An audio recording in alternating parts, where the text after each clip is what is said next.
Start. Hi friends, welcome to ವಿವನ್ YouTube channel. ಏನಪ್ಪ ಅಂದರೆ ನಮ್ಮ ಅಪ್ಪಾಜಿದು ಬರ್ಡೇ ಆಯಿತು, ಅದಕ್ಕೆ ಕಾಳಿಕಾಂಬ ದರ್ಶನಕ್ಕೆ ಬಂದಿದ್ದೀರಿ. ಪೂಜೆ ಮಾಡ್ಸಕ್ಕಂತ ಪೂಜೆ ಎಲ್ಲ ಆಯಿತು. ಕೇಕ್ ಕಟ್ಟಿಂಗ್ ಮಾಡಬೇಕು. ಕೇಕ್ ಕಟ್ಟಿಂಗ್ ಮಾಡುವಾಗ ಒಂದು ಆಗ್ತೀನಿ ವಿಡಿಯೋ ನೋಡಿಸ್ತೀನಿ. ಸೊ ಅಪ್ಪಾಜಿಗೆ ಹುಟ್ಟುಹಬ್ಬದ ವಿಶ್ ಮಾಡ್ತಾ ಇದ್ದೀನಿ. Happy birthday.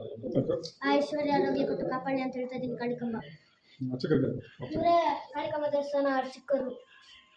ಕೇಕ್ ಕಟ್ ಮಾಡ್ತೀನಿ ಫ್ರೆಂಡ್ಸ್. ಕೇಕ್ ಕಟ್ ಮಾಡ್ತಾ ಇದ್ದೀನಿ ನೋಡಿ. ಇವರೇ ಮಂಜಣ್ಣ, ಇವರೆಲ್ಲರೂ ಫ್ರೆಂಡ್ಸ್. ನಮ್ಮ ಅಪ್ಪಾಜಿಗೆ ಆತ್ಮ ಸಹಿತ ಫ್ರೆಂಡ್ಸ್. ಇವರು ನಮ್ಮ ಅಪ್ಪಾಜಿಗೆ ಕೊಡು ಥ್ಯಾಂಕ್ಸ್ ಫಾರ್ ಎಲ್ಲರಿಗೂ.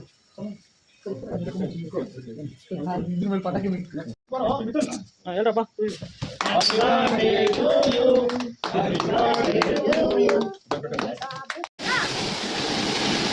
ನೋಡಿ ಫ್ರೆಂಡ್ಸ್, ಇವರೇ ನಮ್ಮ ಅಪ್ಪಾಜಿ ಮತ್ತೆ ಇವರೇ ನಮ್ಮ ಅಮ್ಮಮ್ಮ. ಬರ್ತ್ಡೇ ವಿಷಯ ಹೇಳು. ಸ್ಟಾರ್ಟ್. ಎಲ್ಲರಿಗೂ ಥ್ಯಾಂಕ್ಸ್ ಹೇಳ್ತಾ ಇದ್ದೀನಿ. ನಮ್ಮ ಅಪ್ಪಾಜಿ ಬರ್ಡೇನ ಚೆನ್ನಾಗಿ ಮಾಡಿದ್ದಕ್ಕೆ ಎಲ್ಲರಿಗೂ ದೇವರ ಆಶೀರ್ವಾದ ಇರಲಿ ಅಂತ ಹೇಳ್ತಾ ಇದ್ದೀನಿ ಫ್ರೆಂಡ್ಸ್.